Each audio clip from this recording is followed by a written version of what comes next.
Computer. Okay. Okay, welcome everyone, all members of the Ivye Society.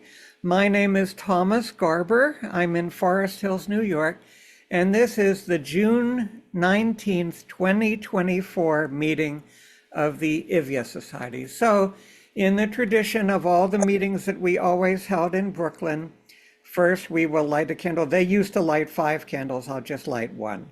And we'll say the bracha and okay. Baruch atah Adonai Eloheinu melech haolam asher kiddushanu b'mitzvosav v'tzivanu lahadlik ner lichvod hakiddoshim shel Ivye. Blessed art thou, O Lord of the universe, who has sanctified us with his commandments and commanded us to kindle the lights in honor of the martyrs of Ivye. Okay, I suppose there might be some people who don't exactly know the reason why we have our meetings around this time. Our goal is to have the meeting as close as possible to the time when the actual mass murder took place in Ivye. It took place on May the 12th, 1942. It was what the Nazis called something like an Aktion or something like that. And the man who was in charge of it, his name was Leopold Windisch. And they rounded up, they started early in the morning. They knocked on all the doors of all the Jewish people and they forced them to come to the market square. And they had them coming in one line and the Nazis were at the end of the line. And they were separating the people into 2 groups, the group who would stay alive to work and the group who would be killed, right? And so many of the survivors, who we are the descendants of the survivors, many of them, of course, they were little children when this was happening, and many of them survived by performing tremendous acts of heroism. If the Nazis were arguing about which of their mother or father, which one should work and which one would die, some of them would turn around and run and they would get away, and the Nazis were shooting at them and they got away. They would jump into piles of bodies of people that had already been shot. They would stay underneath the bodies all night and come out, all kinds of incredible things that happened, that we have heard these stories. When I first found out about the meetings, the lady in charge, the president at that time, was living just about 20 blocks down from me, and she gave me video cassettes of the earlier meetings, especially the 50th anniversary meeting. And so at that meeting, Alan Small and many of the others told some absolutely incredible stories about, what the life was like in Ivye. And Alan told about how the people in Ivye, they were so friendly and so helpful. And there was a train stop at Ivye on the train. I forget exactly, what the final destination of the train was. I think it was probably Minsk. And when the Jewish people got out in Ivye, the citizens of Ivye were waiting for them and would say, oh, do you need a place to stay? You can sleep at our house, you can come over for dinner, And he was explaining all of that, and he told about the synagogues. I think that they had at least 3 synagogues. I think one was called the Old Synagogue, one was called the New Synagogue, and one was called the Kloisel. I think probably some of you might remember hearing about this, right? And so, eventually, when they formed the society, it was after the war, and the original name of the society is really the Ivye Relief Society. And it was formed in New York, and the official purpose of it was to receive people who emigrated to America from Ivye and help them find jobs and help them find a place to stay and so on. And they explained to me that at the early meetings, there used to be 100 people coming, right? And at the early meetings that I went to, which were at a synagogue in Brooklyn, we usually had about 50 or 60 people. And we had people that brought their children and their grandchildren, and, Emma Svinken was getting Rugelach, and she had a great big coffee maker, and she served coffee at Rugelach for everyone. And it was really, really wonderful, and then for many years, the meetings would be at the shul. And then eventually they had them at a senior center, and a few less people showed up, but still it was about 40 people that showed up, with their grandchildren and everything. And then for a while, it got to be that there were very few of the original survivors left, and there was a gap where we didn't have meetings, And then it was Rochelle Abramovitz who came up with a brilliant idea. She said, well, with the pandemic, everyone is using Zoom now. Why don't we have the meetings on Zoom? And this is great because this way nobody has to travel, and nobody has to ride on the subway, and we don't have to pay money, to a shul or to a senior center, everything, So that's how it's so wonderful that we are having these meetings now on Zoom. And so I don't know, I think that probably the next thing that it might be a good idea to do would be, I like to recite the Mourner's Kaddish. Well, the Mourner's Kaddish we'll do later, but the Yizkor prayer for martyrs. And, I think everybody knows that in the afternoon service at Yom Kippur, there's the Yizkor section, and they have many individual Yizkor prayers for your parents and your loved ones, and eventually there's a prayer for martyrs, So I think that what maybe we can do now, I'm going to share the screen, and I'll bring up the lyrics in English for the, let's do the share the sound anyway. Okay, share, okay. And now I'm going to bring up, this is the Yizkor prayer for martyrs. And anyone who wants to join with me, we can say this together. Okay. May God remember the souls of all my relatives, those on my father's side and those on my mother's side, the holy ones and the pure ones who were killed and who were murdered and who were slaughtered and who were burned and who were drowned and who were strangled for the sanctification of the name. And as reward for this, may their souls be bound in the bond of life. And let us say, Amen. Amen. Okay, so for now, we'll stop the share.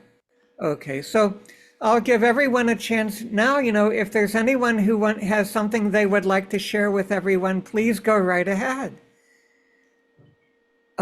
Naomi, did you want to share something?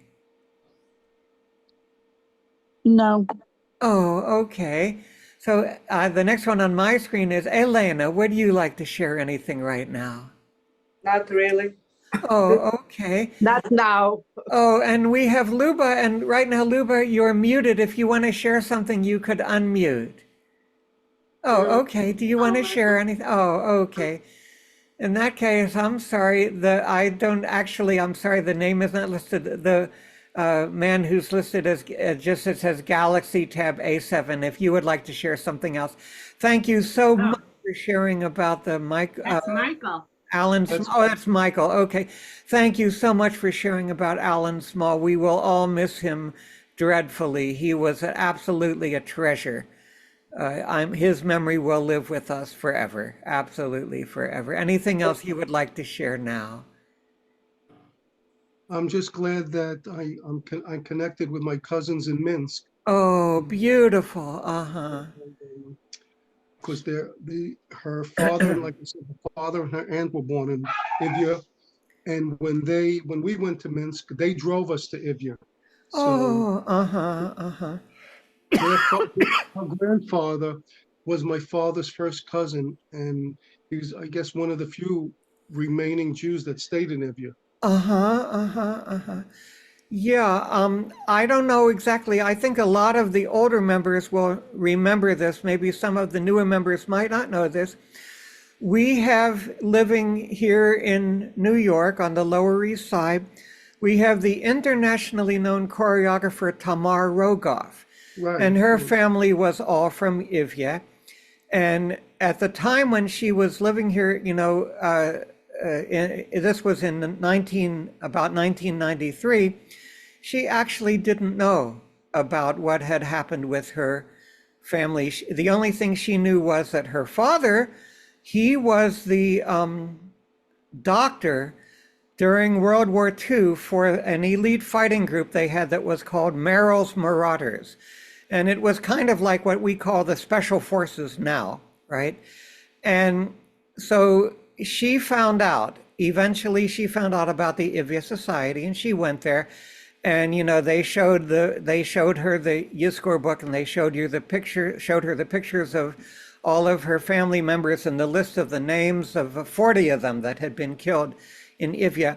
And she decided, since she's a choreographer and she creates dance theater pieces, and especially she creates site-specific dance theater pieces. And she decided that in order to mourn the members of her family from Ivye who were killed, she would create a very large-scale dance theater piece in Ivye. And she got permission, from the mayor, and at that time, they were letting everybody in. And she got grants from many prestigious organizations to fund this. And she got, the very finest dancers, the very finest actors, the very finest musicians, and everything. And the whole cast and crew was like about 100 people. And she worked out this dance theater piece. And the body of the piece was not to show people in concentration camps and suffering. It was completely the opposite of that. It was to show, to dramatize in life vignettes from her father's diary when her father had come to Ivye to visit his relatives in 1935, before the Holocaust, right? And so the entire piece, it was about 90 minutes long, and they performed it in various different sites in the forest in Ivye. And the spot where they started the piece and they returned there to end the piece was at the mass grave in Ivye, right? And the star of the production was the great, great, great Lithuanian actor Kostas Smorignas, who played the part of her uncle Beryl. And she had Frank London, the lead trumpet player and founder of a music group that is still popular and still making CDs called the Klezmatics. And he composed original music for this. And he played the part of her cousin Honig Rogoff, who was a member of the firemen's band. They had a firemen's band in Ivye.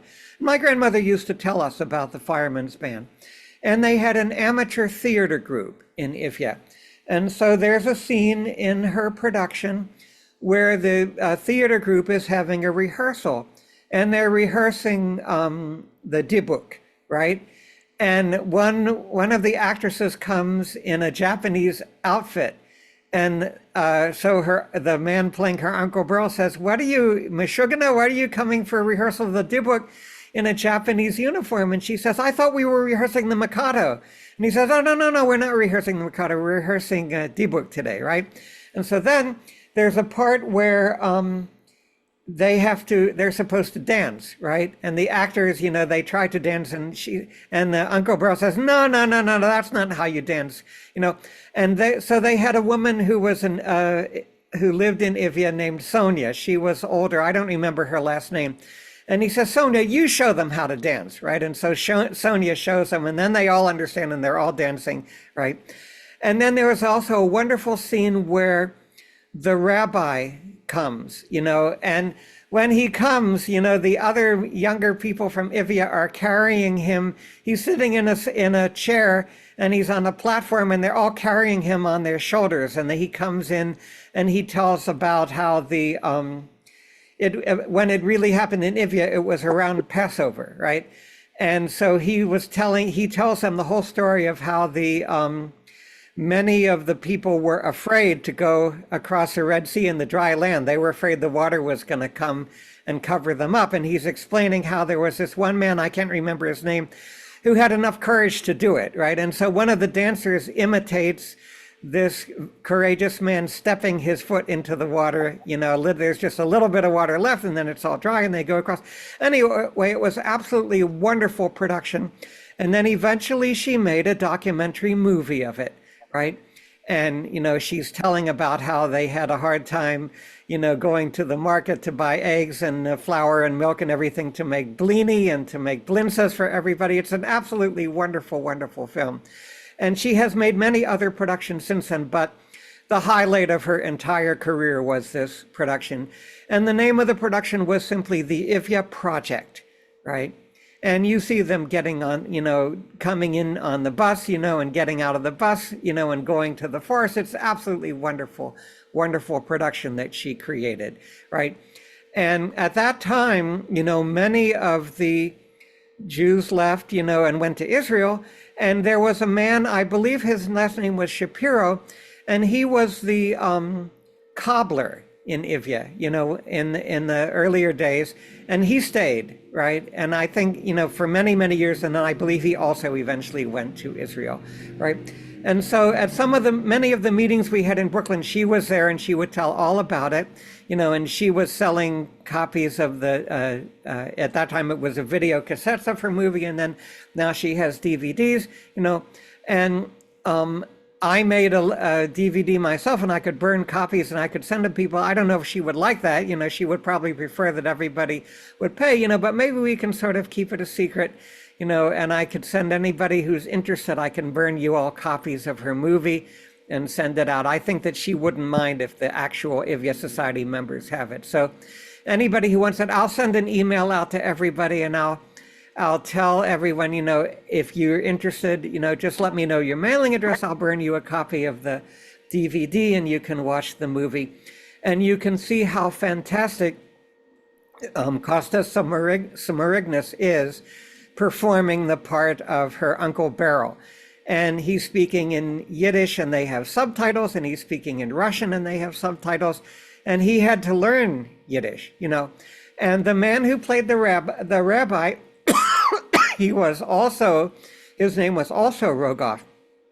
And he had been retired. He used to be an actor in the Yiddish theater. And he was retired, from the Yiddish theater for about 50 years. And he returned to the stage to perform the part of the rabbi in her production, and he put on a beard and everything, and he looked absolutely fantastic. It's a wonderful, wonderful production. So I just, for some of you who probably haven't been to the meetings that we used to have in Brooklyn, I just wanted to share for you some of these memories. And I should share one also. I'm sorry, did anybody want to say something? I'm sorry. Tom, is that different than Tamara did the movie Summer in Ivye? Is that different than Summer? Yeah, Summer in Ivye is the documentary she made, right? And she included many scenes from the actual production, but they don't have all pieced together continuous the entire production. She has segments of it on about 6 different video cassettes, and I think that somebody would probably have to work very hard to put that together. I don't know if she wants to do that right now because I think she's very busy.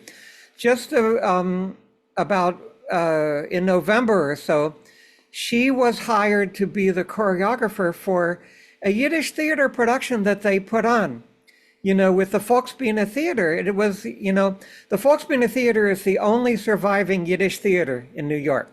And they still do productions. And they were doing a special production about the Holocaust called Between Falling Walls.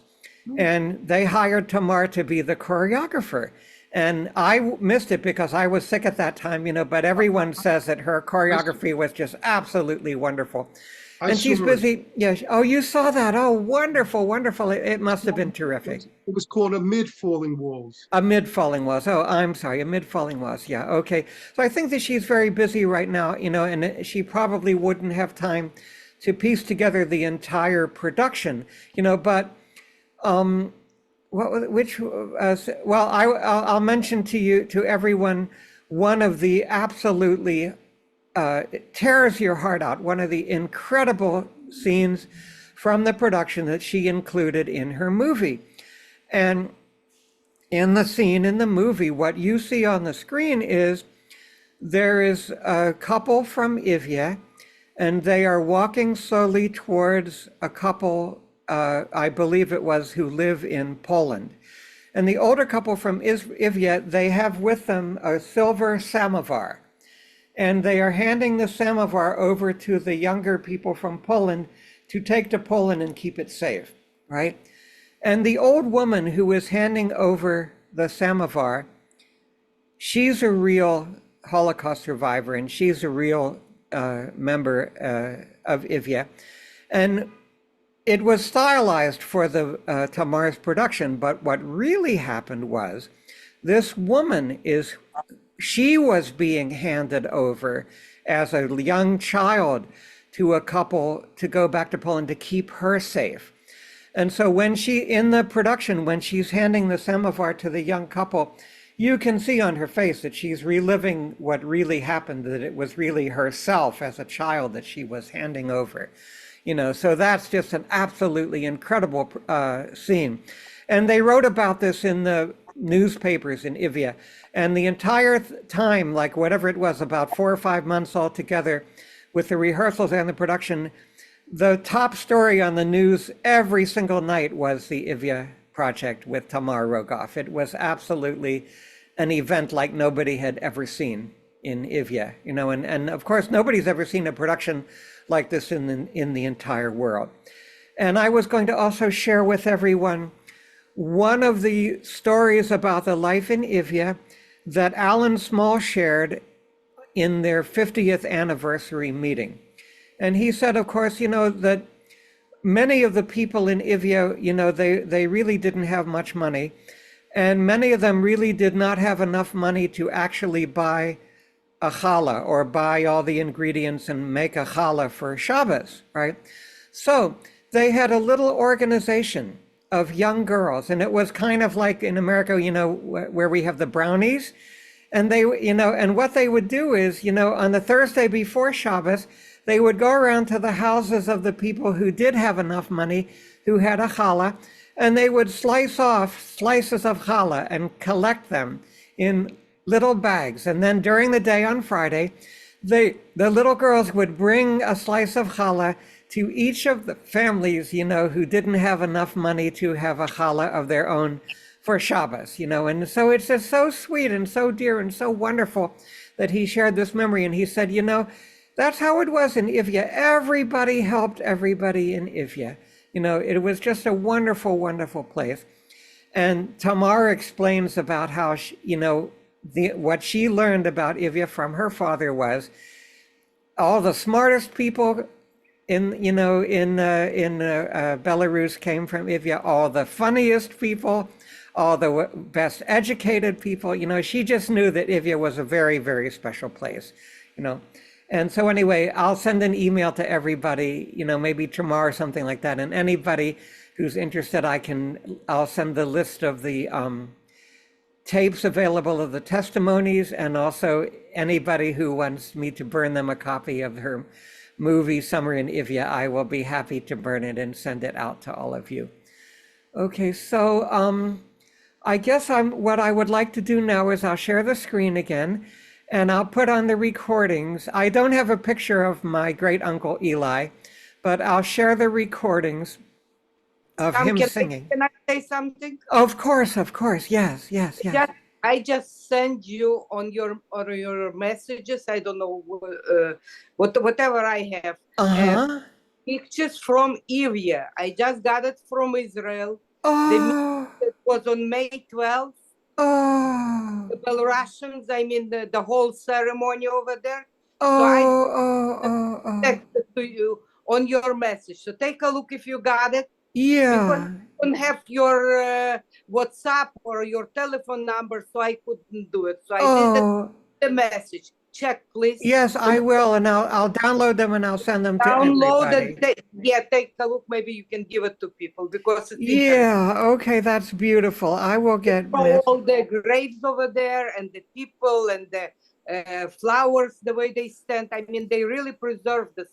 Wonderful. I will definitely do that. Thank you so much. Okay, beautiful. Okay, so I'm going to share the screen again. Okay, and we'll share. Its sound is already on. Okay, and now let's see. This is going to be the first recording of my great uncle Eli from Ivye. And the man interviewing him is my cousin Jack Manischewitz, and he's singing a lullaby that he learned. He's from Ivye. He learned this lullaby in Estonia. So now you'll get to hear his beautiful voice. First state your name and the name of the song. Well, my name is Elias Epstein, and the song I'm going to sing is a lullaby in Russian. Do you know about when you learned the song? Oh, I would say about 30 years ago or so.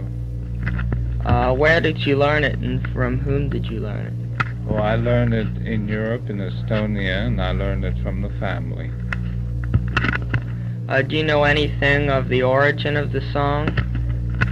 No, I don't. Since it's a lullaby, it's like a folk song. We don't know the origin of it. All right, you can sing it now. Спи, младенец мой прекрасный, баюшки баю, тихо светит месяц ясный, колыбель твою. That's all there is to this one. Okay, so let me do the, whoops, I'm sorry. I think I'm still, did everybody hear it? Yes. Okay, let me try to do now the other one. Hold on, I don't know how to, while it's going, I have to do it again. Go into the directory. Okay, let's go to music. Okay, let's do the second one. Here we go. Okay. This is a Yiddish, really folk song, you may say. And the one you sang before you started. Yes. Now, where did you learn that song? In Europe, too. Estonia? Yes, that's right. And from whom did you learn? Oh, some member of the family. I don't remember exactly from whom. And It's supposed to be a song describing a love correspondence between a young man and a young woman. is it in Yiddish? It's in Yiddish, yes.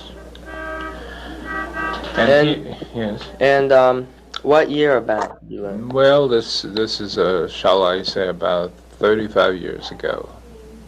And would you by any chance know what year the song first came into your family or anything like that? Well, I would imagine that it came to the family about 10 or 15 years before I learned it. Why do you imagine that? Well, just approximately. Well, my parents or somebody, I don't remember exactly from whom I learned it. So here's... Oh, wait a minute. Yes. Was it sung to you as a lullaby? No, not as a lullaby. I heard it as a folk song.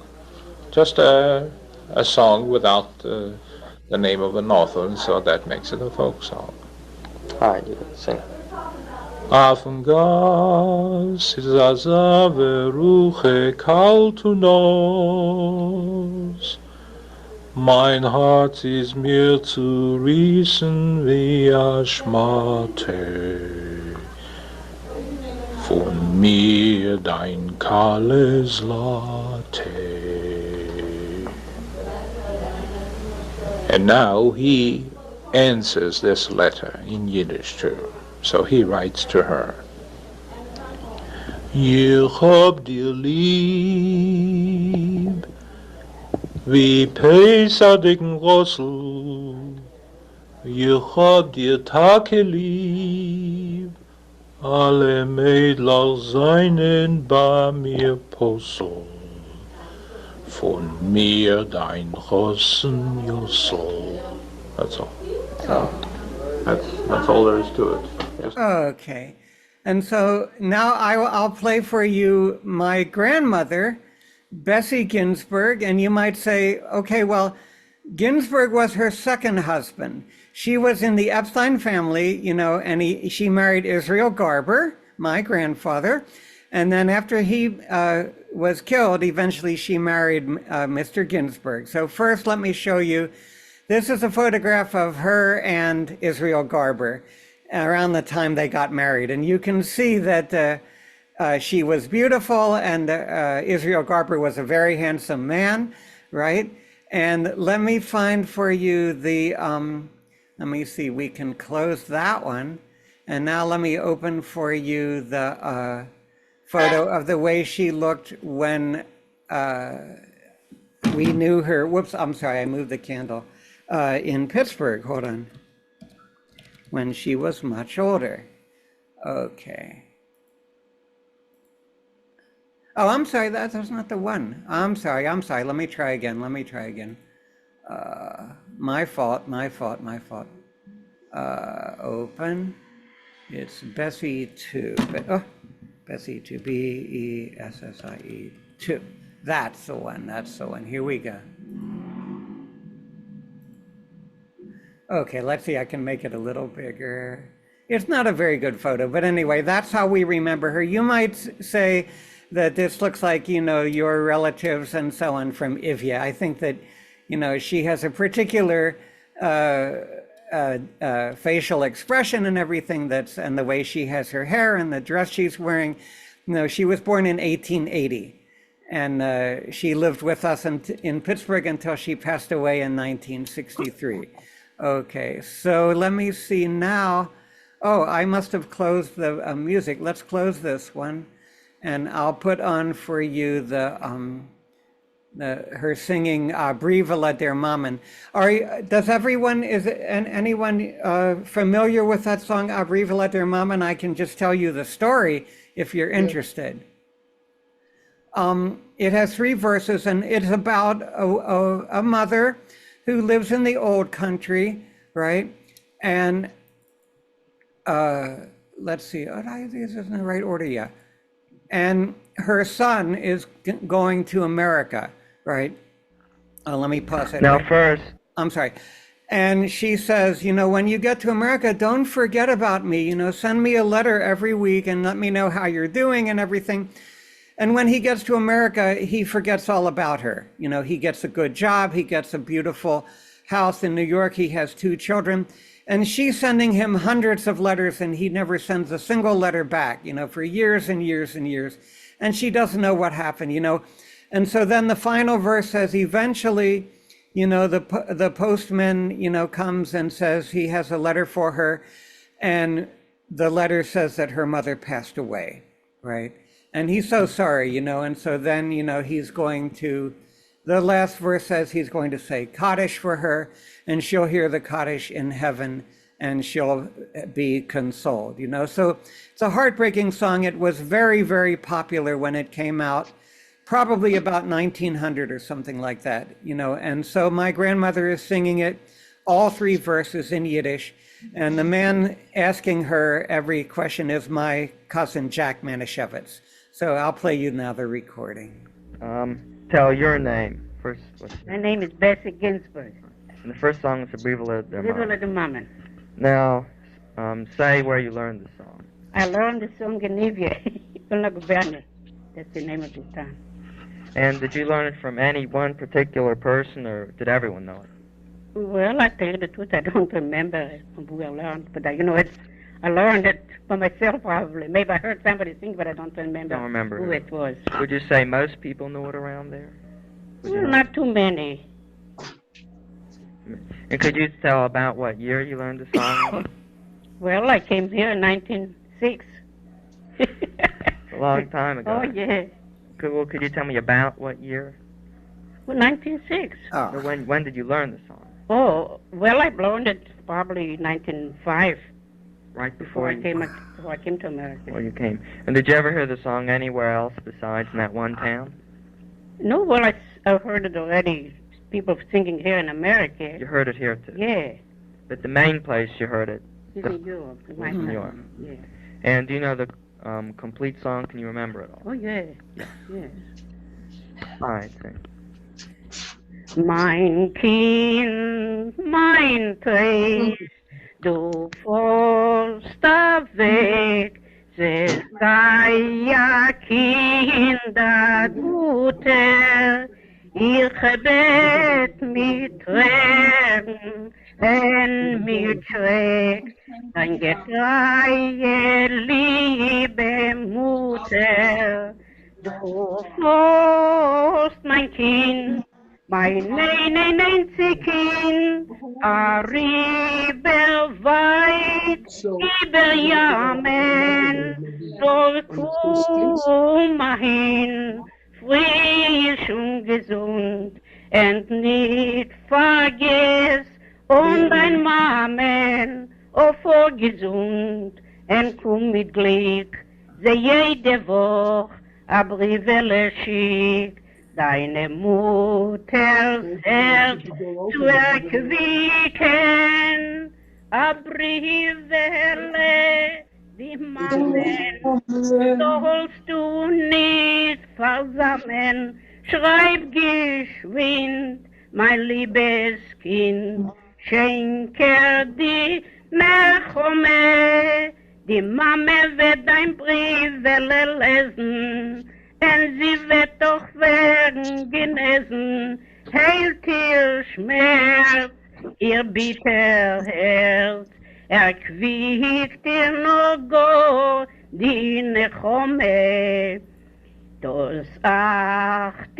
Jahr, ich bin allein, mein Kind ist weit verschwommen, sein Kinderherz ist hart wie ein Stein, kein einzig Brief nicht bekommen. Wie kann dort mein Kind haben Mut, weil es geht ihm gut in der Leben. Es muss ihm dort gehen, sehr gut, und will kein Nachricht geben.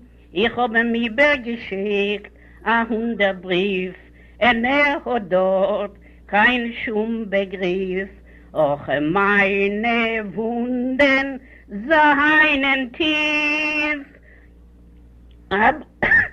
Brivele, die Mamen, sollst du nicht versammeln, schreib geschwind, mein liebes Kind, schenke die Nechome, die Mama wird dein Brivele lesen, und sie wird doch werden genesen, heilt ihr Schmerz, ihr bitter Herz, erquickt ihr noch Gott die Nechome. In der Stadt New York, in a reichen Haus, mit Glück und ohne Gefühlen, dort wohnt. I just stopped. She comes back. Dear, Coming the back. last one, yeah.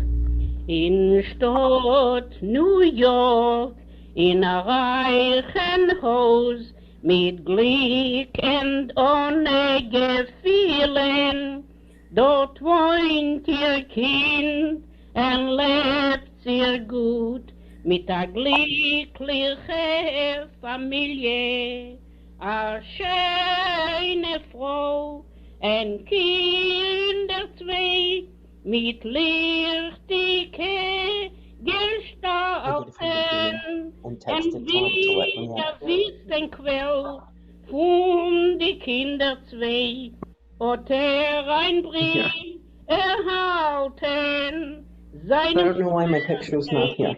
Das ist geschehen, und in My dem screen. Leben hat ihr versehen, und das ist ihre letzte Worten. Akadischu, die Mamen, sollst du nicht versammeln, so geschwind, mein liebes Kind, schenke die Nechome, die Mame wird ein Kadischu hören, in ihr Käse gern, Hail tears melt, bitter hair, quick till no go, din shome. Okay. I apologize to the new people. I wasn't watching the screen showing anyone who was in the waiting room. I'm sorry. That was Oh my a God, recording. Flora doesn't age. That was my grandmother, Bessie Ginsberg, recorded in 1959, singing Briva der Mama in Yiddish. And I think, and any of you who remember, your relatives, the older generation, I'm sure you recognize the way she's singing, the way she sounds and everything. My cousin recorded her singing 18 different songs, right? So if anybody would like to have the recording of all 18 songs, I can make that. I'll mention that in an email and send it out to everybody too. So let me see. I wonder if, anybody would like to just tell what they think about what's going on right now in Israel and with Gaza and Hamas. I don't know if anyone is interested to discuss that, or you would really rather not discuss that on a meeting like this, but whatever you want, anyone who wants to say something. Boy.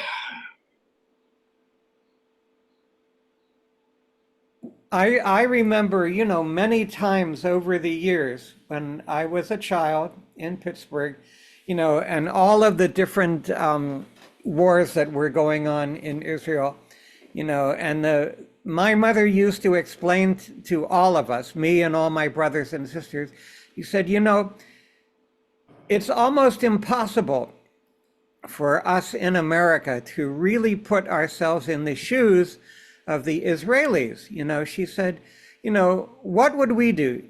They are, it's like they have their backs against the wall, and they are surrounded on all sides by all these countries, Lebanon and Syria and, you name it. And of course, in those days, Egypt was also one of them, and Saudi Arabia.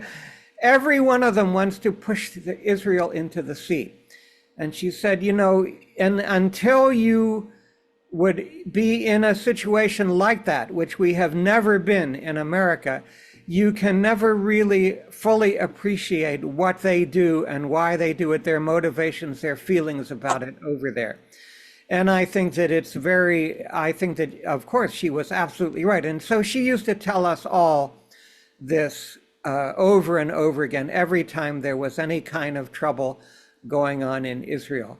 And my youngest sister, Sally, and her husband, Pat, lived on a kibbutz in Israel for 2 years. They lived on the kibbutz, the farm kibbutz called Revivim in the south.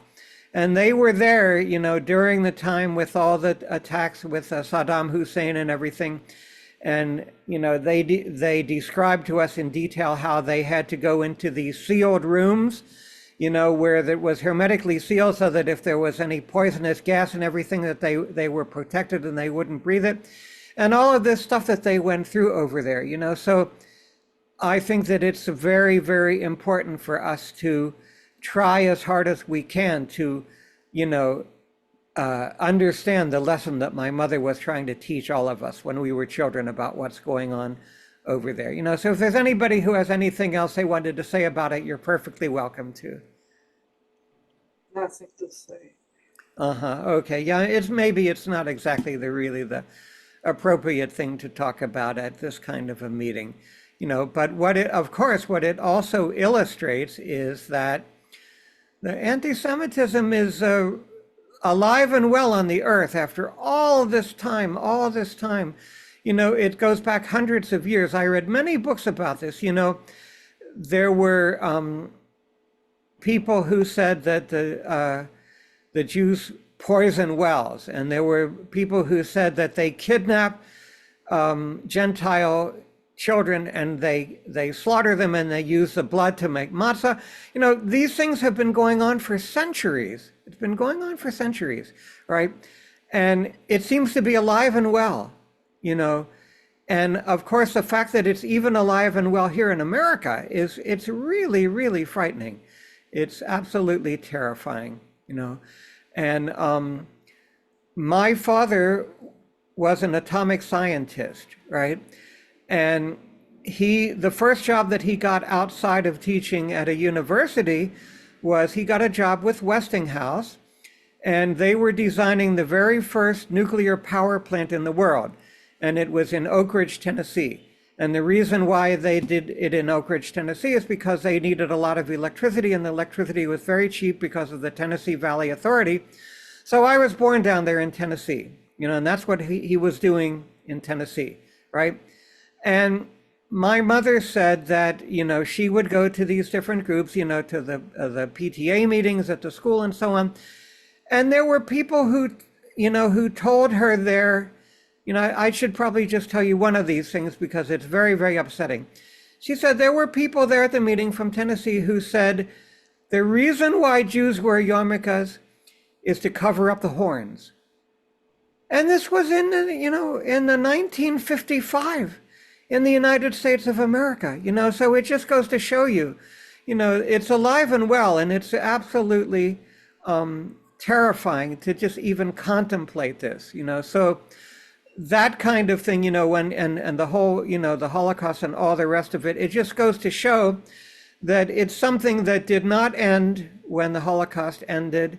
It started way before the Holocaust started, and it's just a terrible, terrible tragedy, And I think probably a lot of people know, in case somebody didn't know, I believe that the percentage of Jewish people in the entire world, it's something like 0.14%, something like that. I don't remember what the exact figure is, but I believe it's in the neighborhood of 14 million out of, what is it, population of the earth, maybe 6.5 billion, 7 billion, 8 billion, whatever it is, And yet, we have this continuing tragedy, this continuing hardship, this continuing hatred, the animosity, death threats, all the rest of it, acts of violence. It was a recent acts of violence in Pittsburgh where I grew up at the Rhoda Shalom Synagogue, that mass shooting they had there. I know exactly where that synagogue was.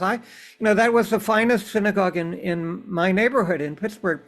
This is all going on continuous, and so it's extremely appropriate that we are having this meeting in honor of the 2,500 Jewish people who were slaughtered in one day, and really less than one day, in about 3 or 4 hours, by the Nazis during the Holocaust in Ivye. So that's all I wanted to say about it. And of course now, anyone who wants to say anything before we say the Kaddish, I think after this, maybe, I have the document, we can say it all together in English, because I think a lot of people have a little trouble remembering how to say it in Hebrew. We can do that next, but anybody who has anything else they want to say about anything, memories of your loved ones from Ivye, memories in your family, what's going on in your family, anything you want to share, the floor is open. Well, okay. No. Yeah, go ahead. No, nothing.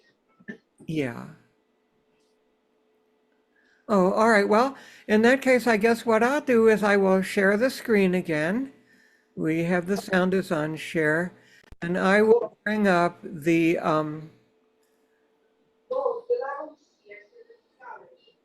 oh, hold on. Okay, I'll bring up the Microsoft Word again. And we'll say the Kaddish in English. It's coming.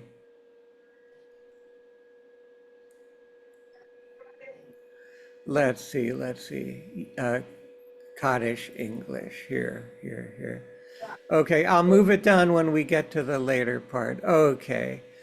Let anyone who wants to join with me, we can say this together. Exalted and hallowed be his great name. Amen. Throughout the world which he has created according to his will.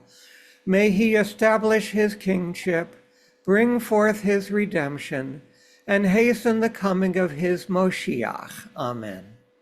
In your lifetime and in your days, and in the in the lifetime of the lifetime of the entire entire house of house of Israel, Israel, speedily speedily and and soon. And let us let say, us say, Amen. Amen.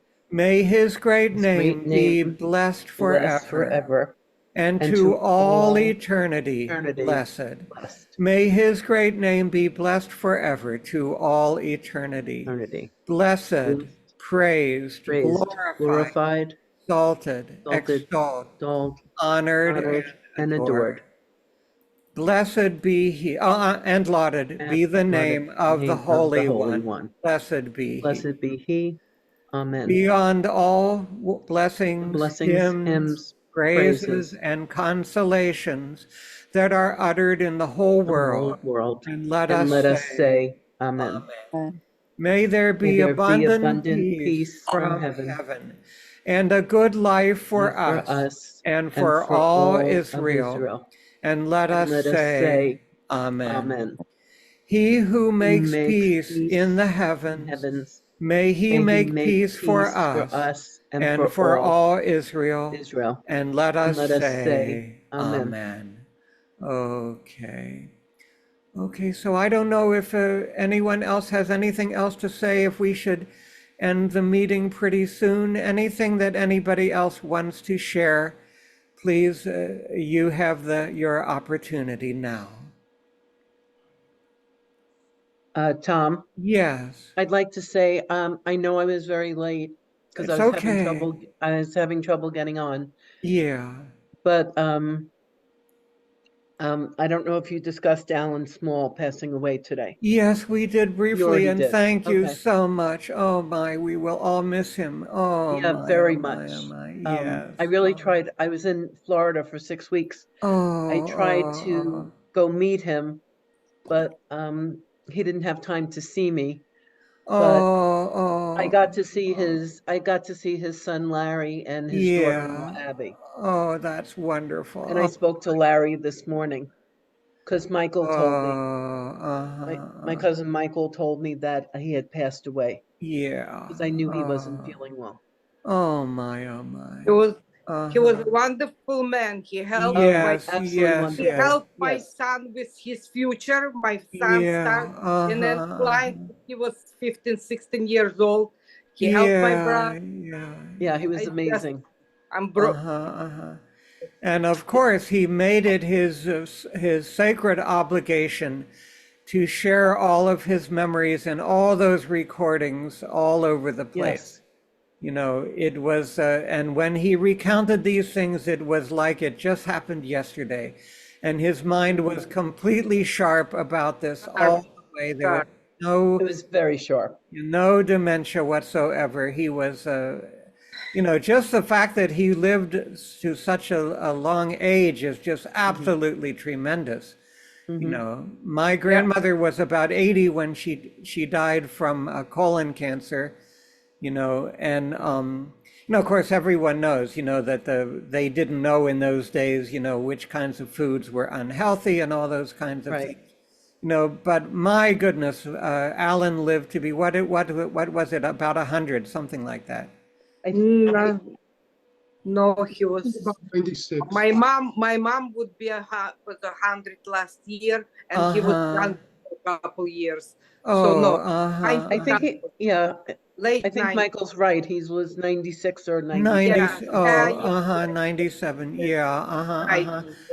Yeah, the great Catalanian cellist Pablo Casals lived to the age of 97 also. And he was born in 1876, the year of the Battle of Custer's Last Stand is when he was born. And I went when I was a child, about 9 years old, my father took me to Carnegie Hall and we heard him teaching master classes. And it was just like Alan Small. He taught 3 master classes. He was playing his cello and teaching for 3 hours. And he was, you know, he was like about whatever it was, 80, 85 or 86 at that time. And the students were about 35 or 40, and every student was exhausted after only 1 hour leaving. And he was, you know, he was full of energy after all 3 hours. He could have taught 3 more students. He could have played and taught for another 3 hours, for 6 hours. So that's how Alan Small was. He was strong and vital and a perfectly sharp mind and absolutely wonderful, you know. So I don't know, I just want to mention, you know, when my father passed away, you know, when my uncle Howard gave the eulogy, you know, what he said applies also to Alan. He said, they don't make them like that anymore. And even when they did make them, they didn't make very many, right? That's how Alan Small was, you know. So I think maybe that's a very, very uplifting note to end this meeting. So if anybody wants to say, it has to happen today, yeah. It just happened today. Of Yeah, all right. things, it happened right Yeah. the day of our meeting. Oh my, oh my. Okay, Yeah. well, if anyone else wants to say anything before we end the meeting, go right ahead. Tom, do you hear me? Yes. Yes, on YouTube, there are interviews with Alan Small. Yeah. Oh. Up close and personal with Alan Small. Okay, I'll I'll have to find look at that. I'll find that and I'll send that out to everybody also. Up that's close great. and personal. I'll send the link to everybody. Okay, so my warmest thank you to everyone for attending.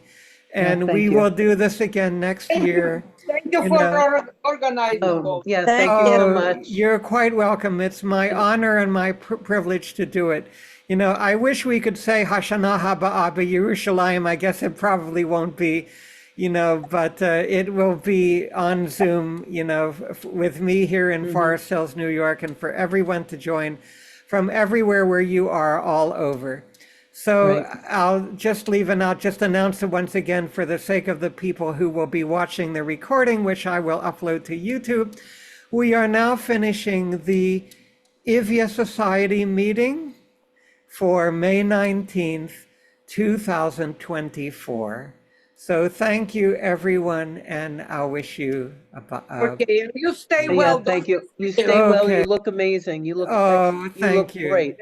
Thank I'm you. glad you're feeling better. In October, I'll be 73. So I have a And lot. I'll be 73 in June. Oh, wonderful. You look terrific too. And I see all my cousins. I see my cousins here, Naomi and Rochelle and Michael. Okay. Okay, well, goodbye, everyone. Okay, bye. I wish you all the best, and I'll send the email Thank very you. soon. Okay, bye. Okay, goodbye now. Goodbye, everyone. Goodbye.